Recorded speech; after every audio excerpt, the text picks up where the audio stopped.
strip yourself down, not of clothing, but of what you think you're worth. Just, if it's material possessions or whatever, who are you without your stuff? Who are you without your trappings? Strip those away. What's underneath? That's the spiritual nakedness. Is that person who you want to be? Welcome to the Culture Club, conversations on gym culture and the future of physical fitness. I feel like you were sort of embedded in the genetics of this project before I even knew of your work. And I'm discovering the more that I read how much of Michael's worldview on fitness, I think, has been influenced in subtle and overt ways by your writing. He's been a staunch advocate of mine. I always appreciate that. You have all these little catchphrases and idioms from, the physical subculture to mental meatheads, fitness industrial complex, and then just the name of your website, the BodyTribe. You've had this gym in Sacramento for how long? You've been there for over a decade? As of this week, 17 years. Has it been the BodyTribe the whole time? Yeah. It started. In fact, it was BodyTribe before the 17-year period. It was a philosophy that started maybe 2.5, 3 years before that. So I used that phrase for a while before I actually opened a brick and mortar location. You use the word the philosophy, and your book, which is called "Are You Useful? A Free Thinker's Guide to Building a Philosophy of Strength," might have people kind of scratching their heads saying, what is a philosophy of strength, and what does philosophy even have to do with strength and fitness? You talk a lot about how resources get put into this emphasis on the how and the what of fitness and strength without people ever really asking why. The Culture Club, our whole aim is to get people to clarify their why. So why don't we start there? Just kind of what is a philosophy of strength, and is there, one single philosophy of strength? Yeah, I'm hoping actually everyone pursues their own personal philosophy. In fact, one of the reasons I don't offer a certification for what we do, I've been doing this a long time. I get asked a lot of times hey, is there a certification? Is there a BodyTribe or a mental meathead certification? No, because what I'm presenting and what I'm teaching is mine, and not that I'm greedy, but I'm just hoping you come up with yours. I can't feel right. I can't feel proper about giving somebody a certification of my thought. The problem with the certification industry and the fitness industry in general is that so much of it is selling somebody else's thought, selling prefabricated thought. And then a trainer buys the thought and then resells that thought. And that seems to be just the passing down of somebody else's ideas. And I'm sure hoping that somewhere along the way, we can realize, we can each have our own ideas and each have our own journey, which is why the book is advocating this concept of free thought. And when I started coming up with the idea of my journey, and I eventually opened BodyTribe, it occurred to me that I don't see a lot of other gyms. Still to this day, I don't see a lot of other gyms that are based on actual philosophies grown from the person who started the gym. Usually it's simply rehashes of somebody else's thoughts, somebody else's idea, some other corporation or some other certifications concept. And then somebody buys that franchise or pays for that thought and then sells it. Yeah, you talk about how listing certifications in your bio is kind of a bit like listing, graduating from kindergarten or something like that. It's not all that, it doesn't take all that much beyond just the price of admission. And this is where we're getting into more of a concrete definition, I think, of this term, the fitness industrial complex, that we've been using and probably originally came out of your head, maybe percolated through the internet and made its way into a lot of people's writing and thinking. But without making it just sort of a hand-waving exercise, we can actually talk about, what does this look like, the financial incentives to give people a piece of paper and a something to list on their website that produces revenue for the certifying organization, but that might ultimately not be. There seems to be this, the entire industry and fitness industrial complex, by the way, I have to credit the actual source, which was one of my trainers, a friend of mine named Mace. He came up with the idea, or at least he first put it in my noggin about 15, 16 years ago. And so that's where the term came from on my journey. The fitness industrial complex is all about selling the product of movement and fitness. It's taken movement and strength and combined it or turned it into a bunch of little categories. You got your CrossFit and your powerlifting and your mobility or stretching or whatever. Everything's a category. And so these categories are simply parts of the product. And so now, as trainers or gym owners, we buy the product, then we turn around and sell the product. And so that's what a certification is. It's the product of information.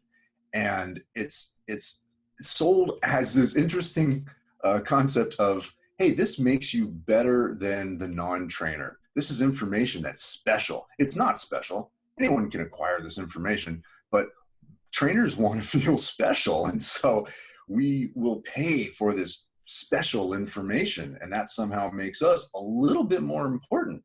It's kind of a racket. I laugh, but it's also a little sad.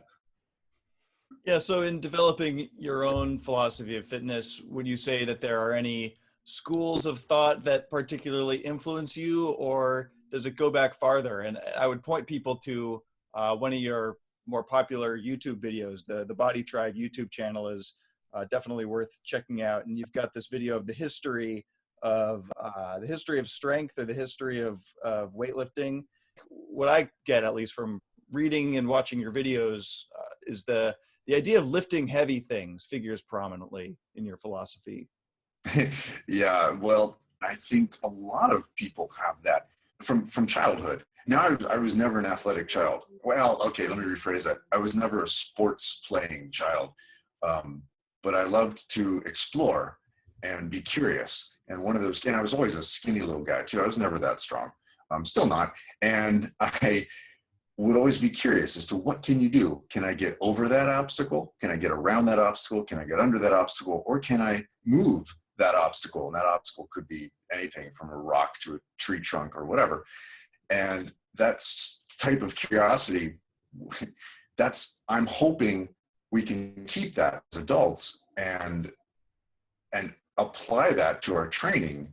Instead of lifting weights for the sake of aesthetic perfection, maybe we can actually be curious of what we can do. So as much as I advocate lifting heavy things, because I do think it has a beneficial effect on our training to then be able to do other things, I can also understand that it might not be everybody's curiosity, but hopefully we can pique that curiosity with something, with some sort of movement journey, whether it's something playful. I think lifting heavy things is playful. If we were to drill down into lifting heavy things, that would be a what, but then the why becomes, what can you then do as a result of being able to lift heavy things? And you boil in fact, the game changer for me was when I really just figured out through years and years of thinking about this stuff, what are the foundations of movement? Like what am I going to train people to be able to do? Because the goal of a trainer should be to build people's movement skills so then they can get the hell out of the gym and go have a movement practice. The training itself should not be the all-encompassing movement practice. That's just to get you stronger and have the ability to go have a movement practice. So I thought, what are the basics, the foundations that we should know to be able to have a successful movement practice? And a few of those are being able to move stuff, being able to pick stuff up, being able to put stuff over our head, and being able to carry things. And that's, on one hand, that can be fun and playful. On the other hand, that gets us stronger to do other things. And finally, that's the sport of strongman. And you've got another video where you go to one of these strongmen competitions and you see people that are some of the most impressive at this sort of narrow task. I'm curious actually to get your take on the world of not just extreme weightlifting, but also the kind of bodybuilding competitions. One spot in your writing, you talk about obsession as kind of a perversion of true passion. Do you think that Mm-hmm. this crosses over into the world of obsession, with where some people are just pursuing the physique or the number without really maintaining sight of what their original goal was? Or is that maybe a valid goal in and of itself? Now, I think the obsession idea is absolutely correct. Um, it's very easy in our culture to have our obsessions celebrated. I think Instagram is a shining example of that. One of the things I call it the 800-pound squat syndrome, but you can replace 800-pound squat with anything. It's just that when working with a lot of power lifters and strength athletes, big squat is something really impressive for a lot of them. And so they strive for that thing. They strive for that one thing. And the rest of their life sort of disappears. And when you're striving for an 800-pound squat, you actually lose skill and ability to do anything else because you become so narrow and so focused. And that steers you away from like you said, what their original goal might have been. We usually squat to get stronger, to do other things. But then you suddenly start squatting just to get better at squatting. In other words, you originally used the squat to make you better. Now all you're doing is making that squat better, and everything else you're able to do suddenly starts to disappear. So your original goal does sort of fly away. And that squat can be anything. It can be physique competitions like bodybuilding. It can be strength competitions. It can be anything in the gym, any product in the gym that you've paid for, you can obsess over.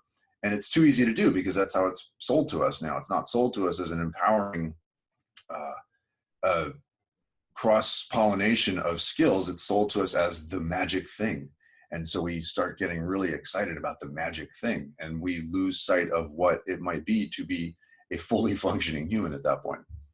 Right. I was going to ask you about this idea of exhaustion, which, chasing exhaustion is one of the themes of your book. And I think you pretty much answered it there, where, the obsession with just tiring yourself out becomes the end in and of itself, as opposed to a byproduct of some other kind of journey. And so I want to drill down to that journey a little bit, and kind of the three-step process that you talk about, where people start out with step one, which is, working out, and then they hope for the step three result of a better version of themselves. But what comes in between? What's the missing step two that a lot of gyms are missing? So yeah, I stole that from South Park, the underwear gnomes, the underpants gnomes, where they step one stole underwear and step three profit, and they never talked about what step two was. And that's sort of how we approach fitness, because we've been sold the idea that if we work out, suddenly a better version of us happens. But yeah, we never talk about how that happens. It's just sold to us as automatic, but it's not.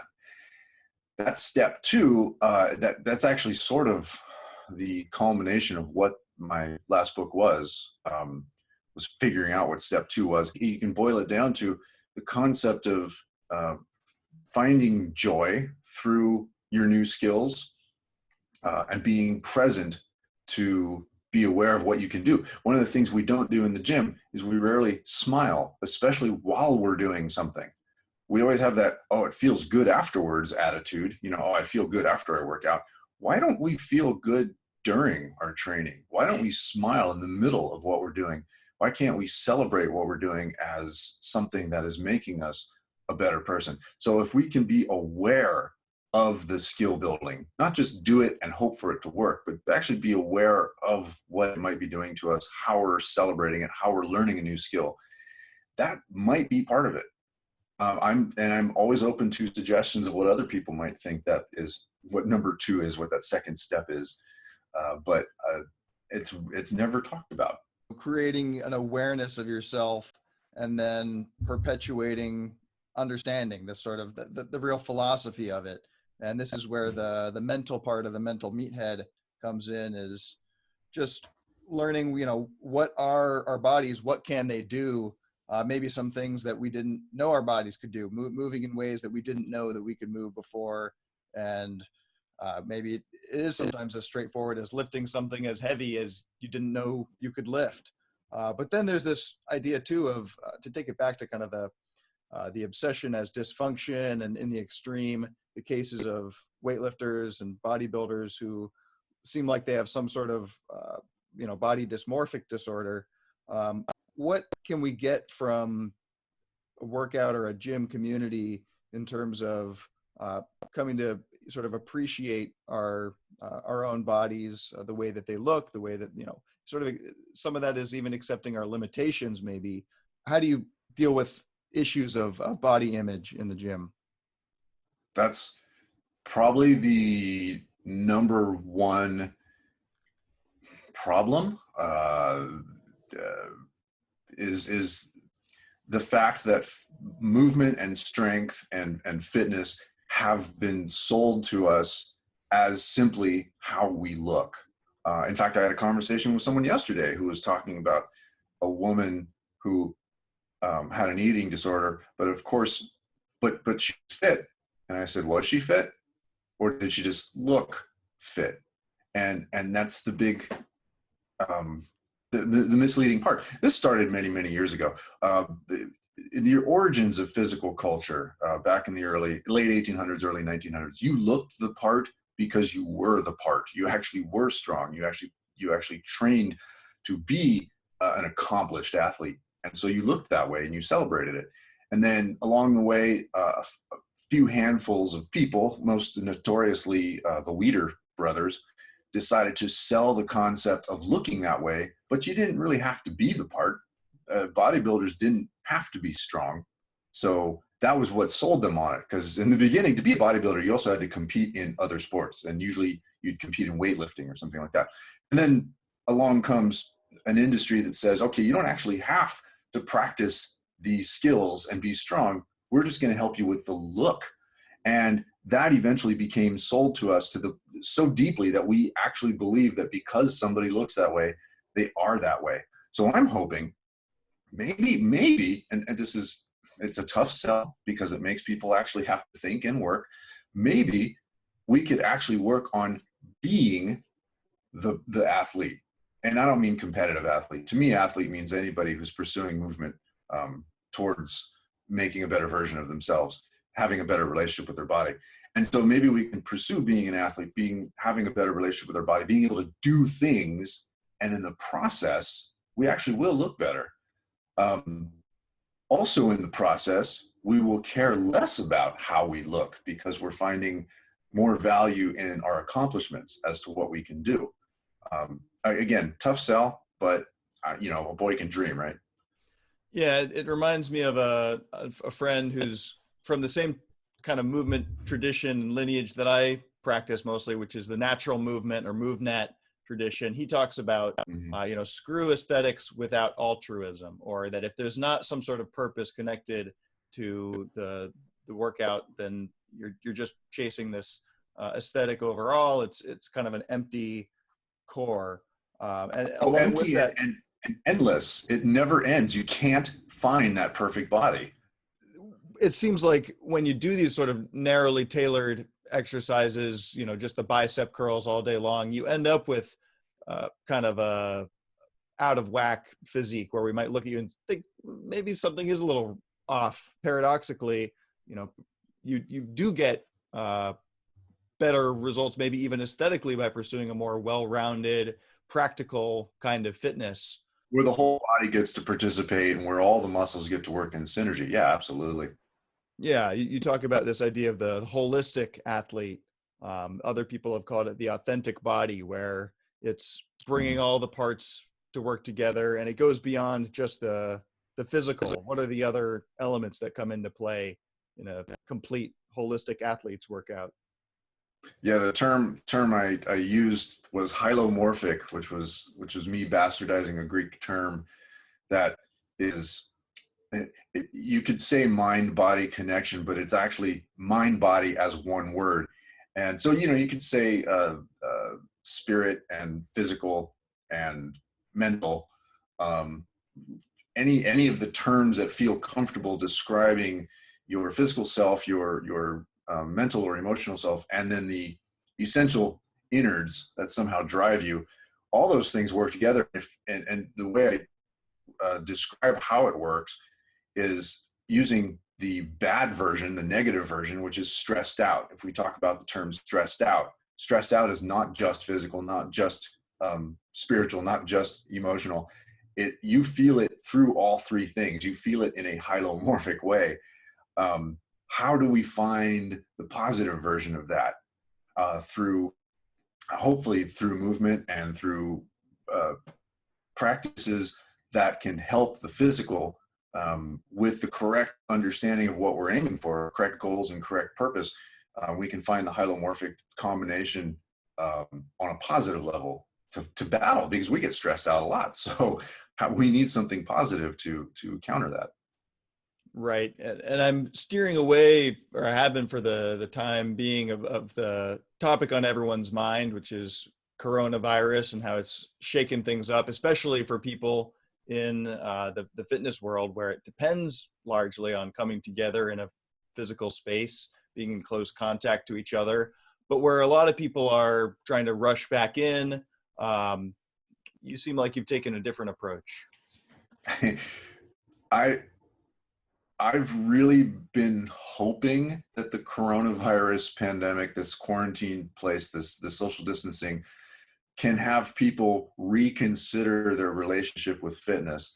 Because if you are trying to rush back to the gym, then you have a need for the gym, not for fitness, not for movement, not for strength, but for the gym. And that's a different thing. Whereas if you actually just needed to move, which we all do, and if you needed to be stronger and you needed to celebrate your physicality, then maybe this is a good time to realize you don't need the gym. In other words, you don't need the fitness industrial complex selling you the product of movement and strength. This is a key time to understand your own journey. And here are all these people clamoring to get back to the gym. Now, I understand we should love our gym. If we have a good tribe that we're learning and growing from, then that's great. But we have lots of other tribes as well, and we can celebrate our tribes in many ways. Gym's a great tribe, hopefully, for some people. But if I see all these posts about, I need my gym, I'm dying to get back to work, or back to work out, then you've missed the point of what the gym actually is. The gym is simply a launching center to have your own movement practice. And if you cannot create your own movement practice without it, then you have a dysfunctional relationship with the gym, with the fitness industry. The idea of what you're doing in the gym should translate into what happens outside of the gym. It might be kind of a test for whether the community aspect that's touted by a lot of the chains, whether it's sort of Orange Theory or the bigger, the places that are starting to capitalize on the buzzword of community without necessarily having the core. It would be interesting to see if the ties stick around or spill over during this kind of a period. What kind of stuff have you been doing, and how is your community stuck together for the past couple of months? Well, and this is the interesting part. I'm thinking maybe you can judge your gym and your tribe by what efforts it's put into keeping in touch with you during this period, or keeping you on your journey during this period without you having to go to it. So I'm seeing a lot of people do some really great work. Meanwhile, I'm seeing a lot of other people just fall apart and not know what to do because they've been so reliant on their gym as a place. But so the first thing I started doing was something I do anyway, but now I'm going to do it on much more public and regular schedule. And that's, I've been putting out videos for anyone. It's sort of like I've been in some ways giving away the farm a little bit in terms of programs and movement by putting out 3 videos a week. And I think I'm up to 39 or 40 videos in the last, 6 weeks, 2 months, whatever long we've been doing this. And And that's just for the public. I've also been making a lot of smaller videos or more private videos for my clients, for people who ask for it. Uh, I'm not getting, of course, I'm not getting a lot of money for any of this stuff, but that's okay because I'm actually meeting a lot of people. My subscriptions on YouTube are going up. I'm meeting more people on Instagram and Facebook. People are reaching out, and we're having dialogues about this stuff, and it's really cool. We're exchanging ideas, and I'm enjoying this. So actually, the fascinating part about this is my tribe is growing right now from people who are understanding that their journey can use more, and I get to be part of their new journey, and I'm really excited about that. You title the workouts on YouTube stress busting social distancing, and this comes back to that hylomorphism concept, which looks at the body and the mind and the spirit as sort of a unified whole. You can feel it in your body when you're stressed out, but it's hard to pinpoint the exact location.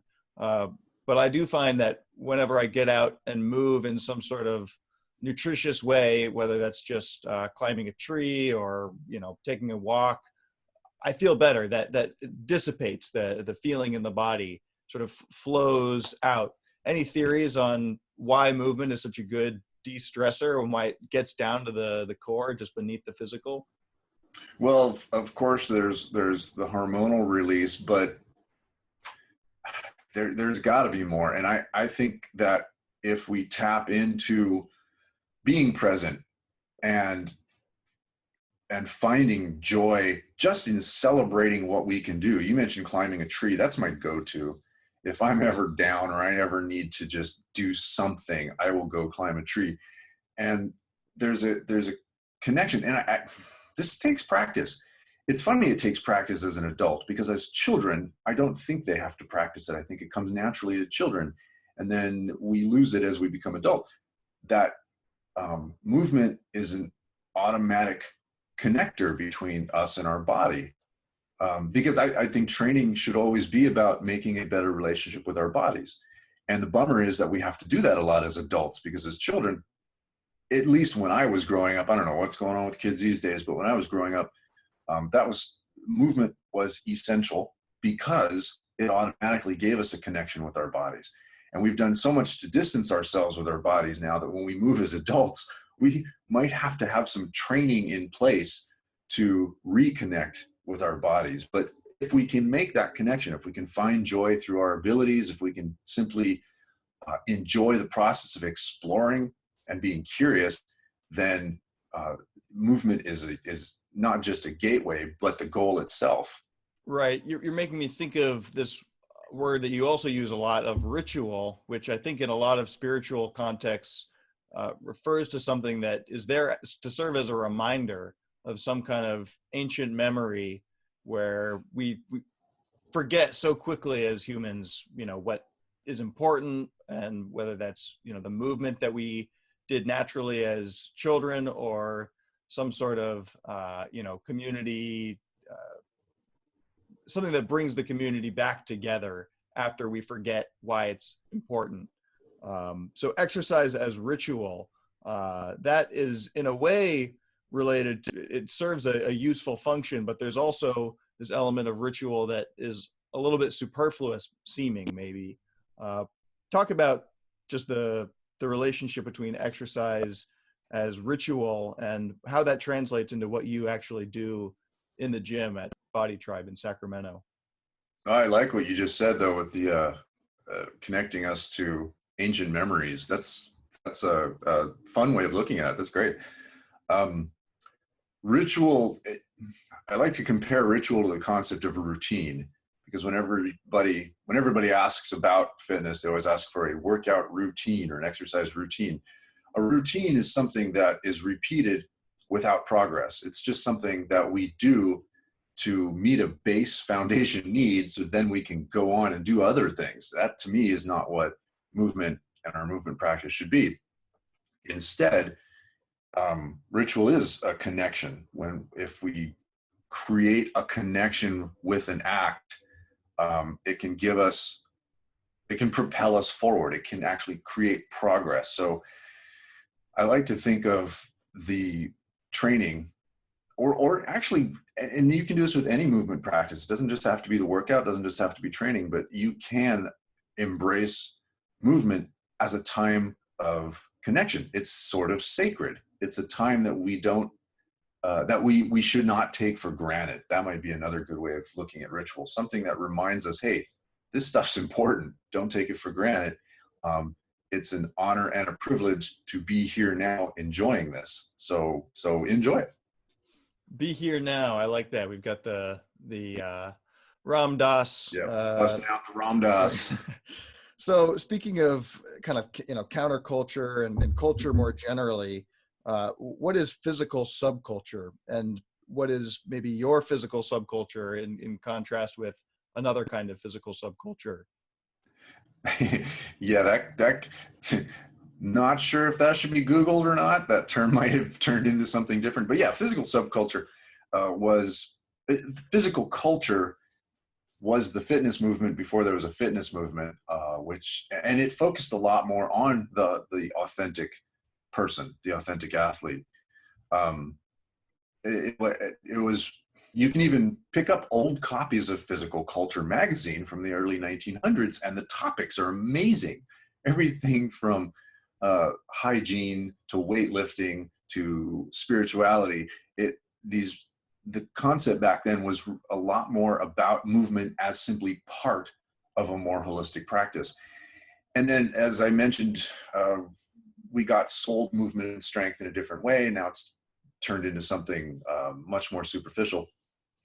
So going back to that, hearkening back to that concept of, hey, movement is part of a bigger picture in our connectedness with our body. I call it the physical subculture because it's a little underground. It's outside of the fitness industrial complex. I don't like to play that game of what the fitness industry is doing, and so I'd rather create this little underground concept of it, and that's what the physical subculture stems from. This was another magazine that I'd never heard of before I met Michael Campy, and I think it goes back to this was the late 1800s, Physical Culture magazine, early 1900s, late 1800s. Yeah, the famous the famous one, the one that had some longevity. There are two, but the one that actually turned into a publishing empire for Bernard McFadden started in 1899 and went into the early 30s. If he wasn't selling aesthetic perfection, what was the grab? What was the incentive for people to subscribe? To sum it up, to be better people. I think the catch line was weakness is a crime, don't be a criminal. and weakness in that case, it was not just physical. Weakness was an inability to understand yourself on multiple levels. So today we're chasing subscribers or followers, and this is the Instagramification.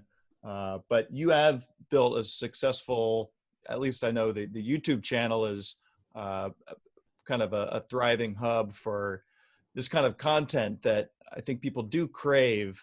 And it goes to show that you don't need to necessarily be posting shirtless selfies all the time to get an Instagram following.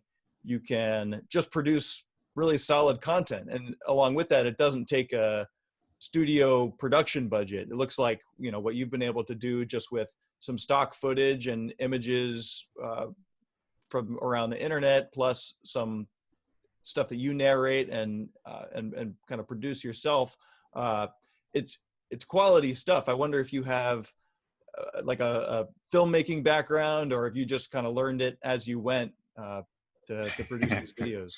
I'm still learning as I go. I'm discovering how much I don't know almost daily when it comes to film stuff. I'm the guy who doesn't want to always go for the new technology. I'm right now, part of the reason we're audio only is because my MacBook Pro is ancient.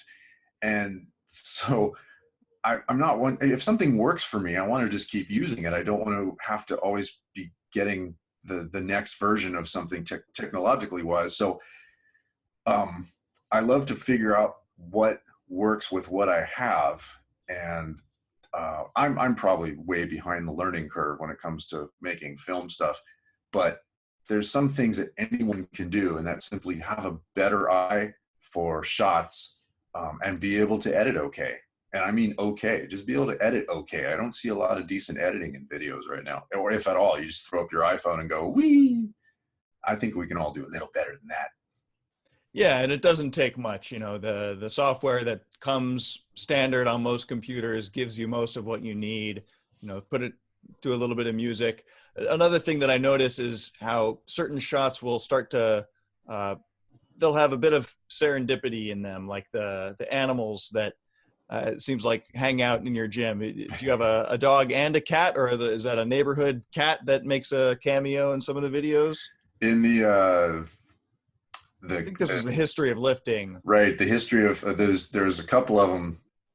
There was a cat that lived in the first version of BodyTribe, two cats actually, and one of them, Jack, the black and white one, makes an appearance in a lot of the old videos on YouTube. Some of them I've already taken down, but yeah, especially the strongman, the strength rituals version of strongman, he pops in there. Jack just unfortunately left this mortal coil just a little earlier, just late last year. And then my sidekick for many videos for many years was Scarlett. She left us in February at 12 years old. And so yeah, but animals are often popping up all the time in our videos because there's a lot of them, and I keep some around me whenever I can, even if they're other people's. And they sort of force that spontaneity. If they come into the frame, you just have to roll with it. And I think the same thing can be said of programming fitness, not just routines, but fitness programming in general. The ability to roll with the punches and sort of change things as circumstances change and adapt. That's not a bad working definition of fitness, is just the ability to adapt to different circumstances. But the idea of playfulness, I want to come back to that because it's a big part of natural movement. And I see that it's a big part of what you're doing. How do you have the right level of structure, balance that against the playfulness of spontaneity and kind of unprogrammed or unplanned? Yeah, that's kind of the magic question.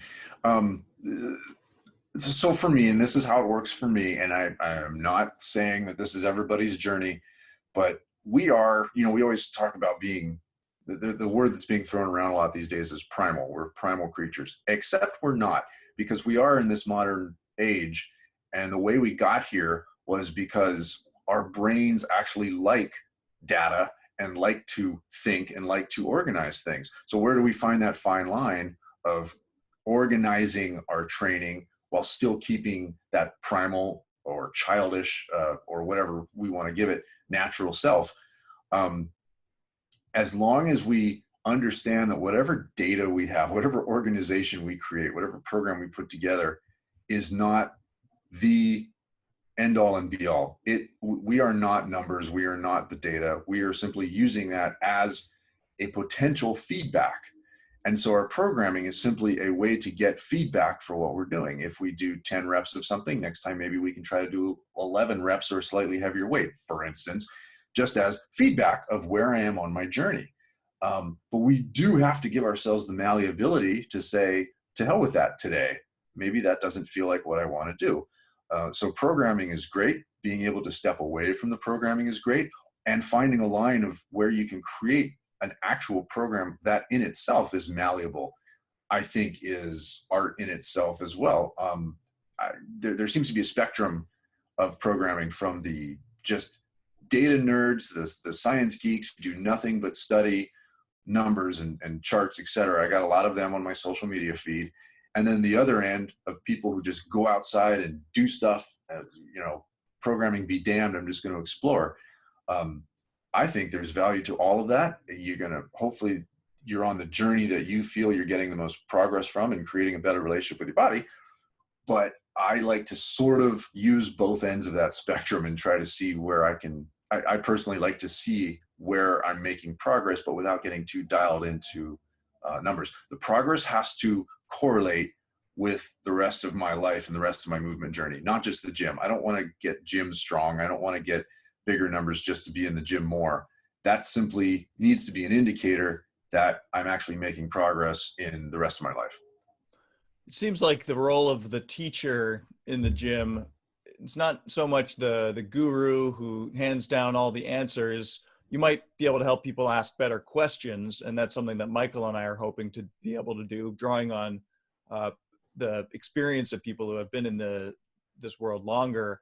But the teacher is kind of a shortcut to doing things the right way, a little bit quicker, still relying on your own feedback. But you talk about, practice makes permanent, and whatever you practice, if you're doing a sloppy lift or a sloppy burpee, you're not doing yourself any favors just by routinizing those bad habits. So you've got some videos about unstupiding burpees and unstupiding different movements. You're taking people through the progression in a way that lets them internalize the right form a little bit faster, and lets them become a version of themselves that they're aiming for, maybe on a little bit of a faster trajectory or a smoother trajectory. But this is a chance for you to sort of speculate a little bit about we're no longer primal. Now we're in this modern civilization that produces a lot of great things, but also some unintended side effects or some unpleasant side effects. What do you think we are becoming as a species, and how does that play into the work we do in the gym? I do. That's speculation I'm almost scared to go into.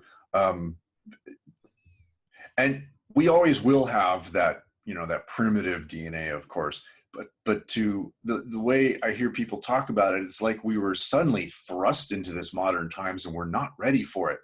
Well, no, we created it. We actually have we also have the DNA in us that let us create this modern time. So how do we gauge what's coming up next? I have no idea, because things are happening fast and faster than they ever have.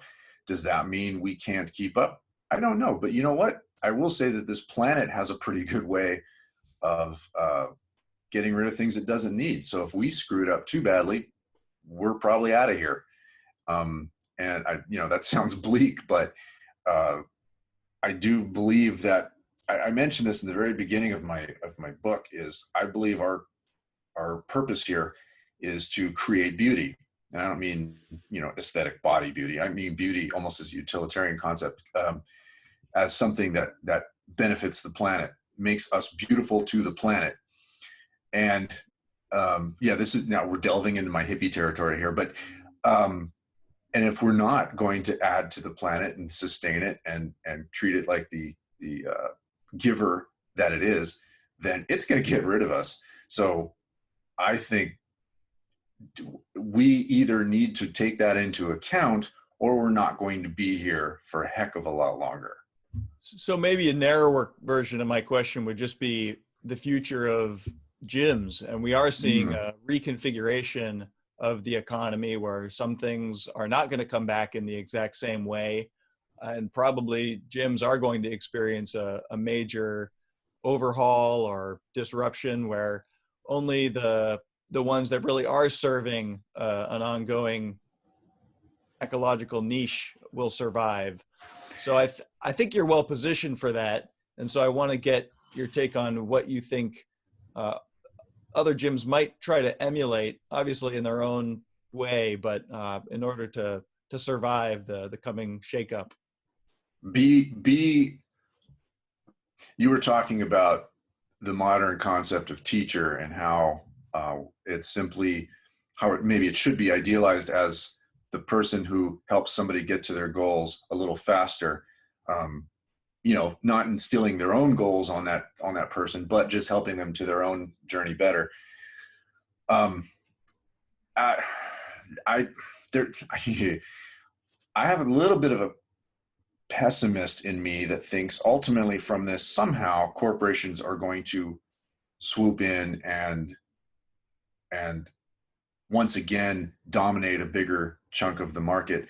But on the other hand, there will be, yes, possibly a more powerful subculture of gyms that are actually trying to be teachers, actually trying to teach their people that the gym is not the entire answer. The gym is simply a foundation to then go create a greater movement practice.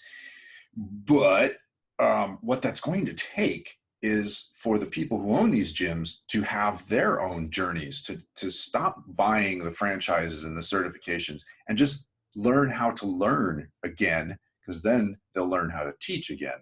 We need to be teachers. I mentioned this in the book. We need to stop thinking in the modern concept of the leader. Everybody's talking about being the fitness leader, the leader in the fitness industry. Leaders have followers. And in a tribe, there can generally only be one or two leaders, very few, small number of leaders. But also in a tribe, everybody can be a teacher. There can be multiple teachers. And so if we can learn to be a teacher, and that teacher mentor leader rather than the guru concept of a leader, I think will lead to a greater movement, if you could be so ridiculous, where there will be a subculture of people who are actually learning to move and be strong rather than just buy the corporate product. You say that this industry teaches exercise, but has a hard time exploring movement. Oh, yeah. And in my experience, one of the challenges of trying to teach movement is I might have a sort of subconscious, from practice and from observing other teachers, I've learned how to do something, but I don't know exactly how to explain, how do you do a forward roll? And I can demonstrate it, but then this starts to get into, I might be getting this wrong, but I think that this is what you're referring to. And if it is, then I'm glad to finally have a term for it, which is the dancing monkey syndrome, where the teacher stands in front of the group and is just demonstrating a bunch of kind of cool movements or things that people would like to be able to do. But how do you translate that subconscious or unconscious knowledge without just becoming the dancing monkey? Dancing monkey. Yeah, exactly. So much of teaching right now is, hey, mimic me, mimic what I'm doing. And I see high-level athletes. I've trained high-level athletes who have come to me who can't actually move well because they've spent their whole life mimicking movement, not embodying movement. And whenever somebody comes to me, whatever level they are, whether they are a high-level athlete or they're fresh off the couch, they're going to go through the same process. And that is doing some movement. We don't do exercises right off the bat. Exercise is an organized movement towards a reward. Instead, we're going to do movement. And so we play. Now, in the process of play, it involves, funny, you mentioned tumbling. It actually involves a little bit of tumbling and rolling. In the process of the play, I can learn all I need to know about them and how they move without testing them. I'm not a fan of testing people. The big assessment testing craze in the industry right now needs to go. Instead of testing them, I can just move with them. I will learn what I need to know without necessarily telling them, putting them on the spot. I don't have my chart. I don't have my little judgment sheet out. They learn a lot about themselves. Oh, this is how I move. This is how I'm capable of doing things and where my limitations are. And then we go from there. And I think if we start teaching movement right off the bat, then each trainer should have a process of this that they've created.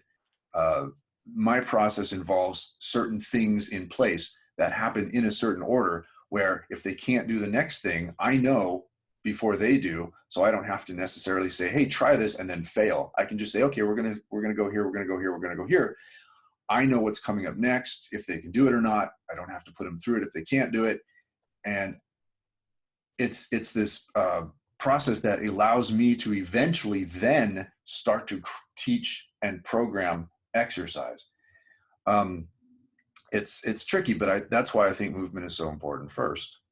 Why do you think that the people who come through your doors are there? Are they seeking the playful kind of culture or physical subculture, or is there something else? Yeah, by the time they get to me, nobody just shows up at my door not knowing what I do. My gym is in a strange location. You don't walk in off the street. you, to get to me, you've either heard about me through our members, heard about me through people I've trained in the past, or you've been through the website, you've been to the YouTube. So by the time you get to be in front of me, you at least have some understanding of what I do. Therefore, by the time you get to be in front of me, yeah, you are curious about yourself. You probably want to add play into your life, but you also want to add longevity to your movement practice. You don't, but maybe you're coming to me also because I can teach lots of disciplines. I compete in strength sports and I can teach strength sports really well. So maybe you come to me for that, but you also are going to understand that, hey, you're going to move in many ways. You're not just going to pick one thing up over and over again. So by the time someone gets to me, there should be an understanding that, hey, we're working on a much bigger package than most other gyms would. One of your trademarks, I think that this is something that you've collaborated with Dan John on, who I'm going to be interviewing in a couple days, is this brutal recess program. Is that right? Is that something that you've done with Dan John? No, actually, Dan and I did mental meatheads quite a few times together. We've taught together quite a few times. Brutal recess was a term I came up with 15 or 16 years ago. I was asked by a gym in New York City, in Brooklyn, to teach there. And they were sort of outlining what they wanted to learn. We want it to be playful, but we're trying to steer people we're trying to take people who love something like a CrossFit or boot camp concept into something more playful, but still keep the intensity up. What should we call it? And I said, well, I like the concept of recess. You want it to be intense. So maybe it's sort of a brutal recess. Okay. And how do you define intensity? Intensity is, and I know you lobbed that one at me because it's in my book, because no one else does. No one else defines intensity. They talk about it all the frickin' time, but no one defines it. So I had to reach into my own brain and think, what does it mean? And, this is obviously arguable because I could be way off base, but from what it seems to me, intensity is challenge times investment. And so if you have a big challenge and you put a lot of investment into it, you have intensity, which explains intensity, not just in fitness, but across the board, in relationships, in music, in art. If you have a challenge and it's met with investment, then you have intensity. The lower the challenge, no matter how much investment you throw at it, it's not going to be very intense. Same with the idea of huge challenge, but you just kind of walk up to the challenge and poke it. That's not very intense either. The greater the challenge, the greater the investment, the greater intensity. So was Mental Meatheads then a podcast, or what was that? It started, Dave Hall, my partner in crime for Mental Meatheads. He's the man behind the scenes, which, by the way, we're launching a huge website soon that will have pretty much my entire programming ideology online, with programs that you can actually buy and run through. The ultimate goal being that you create your own program out of it. That started, gosh, I don't know, decade ago, when Dave reached out to me and said, hey, I want to learn a little bit more about what you do. He was learning from a lot of different people. He was doing it right, the way we probably should learn. Go sit at the feet of the masters, ask them questions, learn stuff. He didn't come to me and say, I need a certification. He said, I want to learn stuff. And so he came out to a workshop. We became really good friends. He started hosting workshops and invited me to teach. From that came this concept of, why don't we create workshops where we can invite other speakers, but the goal is to present information for people to digest and utilize as part of their own journey. In other words, we're not the dancing monkey anymore. We're now actually, hopefully, giving them the tools to think for themselves. This is something much harder, I think, than the emulation model of the certification, where you jump through the hoops and get your ribbon at the end. And it's something that is going to keep me thinking for a long time after this conversation. And I think that anyone who listens to this is going to come away with a whole series of questions. And if they want to go deeper, they can find your book. You have a second book now, or is it the Are You Useful is the one I'm most familiar with? Are You Useful is my second book, but the first one isn't really available anymore. I just sort of, Are You Useful was the evolution of the last book called Lift With Your Head. And so I just don't really sell the old one anymore. There is another one coming out. It's going to be part of the new website. So the book in itself will be available, but it's also going to be featured as, each chapter is going to be featured as part of your programming if you decide to go through the program. Got it. And how can people follow you most easily? The website is bodytribe.com, but where else? Yeah, it's almost easier to find me on Facebook. That's how I connect to most people. And my YouTube channel, I am putting out new content every other day practically right now during this quarantine period.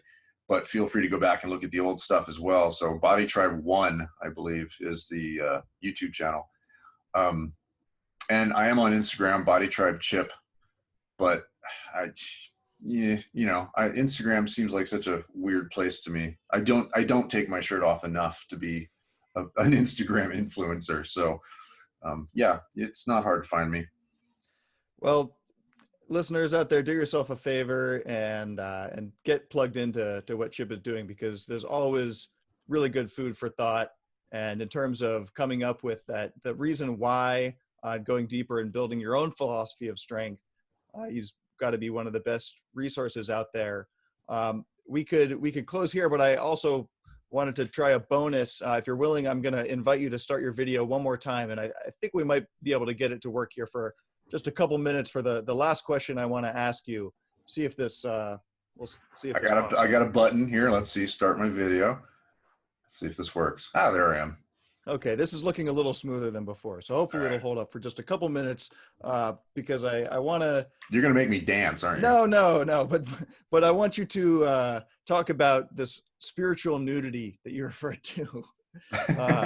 What is, the role of gratitude in your life, and to come back to sort of the spiritual component of what you're doing, the idea that we're kind of integrated beings.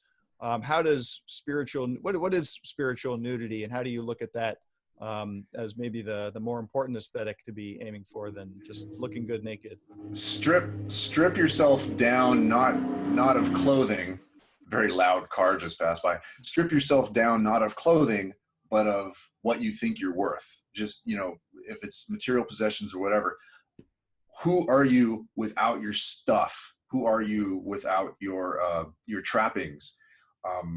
Is that person who you want to be? And if we can look at that, we can look at ourselves naked that way. Then we have a much greater idea of where we are on our journey. And I think that's really hard to do in this day and age. Social media is all about putting this false sense of yourself out there, or at least a idealized sense of yourself. We are in a consumer economy where we value ourselves by what we have. So I'm hoping we can take everything, the external trappings of who we are, strip those away. What's underneath? That's the spiritual nakedness. Are there any movements that you've been particularly enjoying lately? You mentioned climbing a tree as one go-to. You're down by the Sacramento River. Do you ever get in the water, or? Yeah, unfortunately right now despite the quarantine, the beaches are packed right now. So I actually rather go up into the foothills a little bit, or find some streams or some private areas. I love getting in water.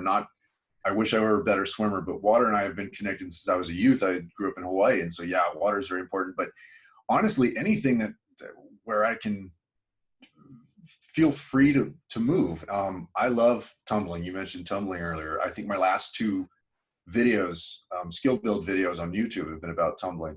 So, just if you can imagine what an 8-year-old child would do if given free rein, that's sort of where I'm at in my movement journey. Beautiful. Retain the inner child and come up with judgment-free movement. That's what the inner child is. Judgment-free movement. Join the Culture Club for access to the complete library of podcasts and start your journey to to the values-driven gym culture you've always dreamed of. Get weekly new episodes, insights, and the best fitness-related articles from around the web.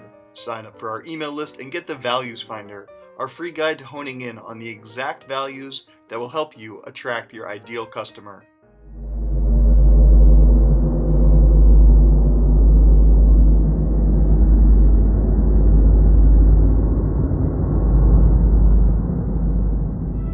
Heavy sticks, or weighted poles, have probably been used for training in some form or another throughout history. Champion powerlifter and physical culture historian Jan Todd quotes the French essayist Michel Montaigne, who wrote about his father as someone who actively pursued strength through regular training, quote, with hollow staves, filled with lead which he was wont to use and exercise his arms withal. That was written almost 500 years ago, and wasn't the only account of weight training from the time period.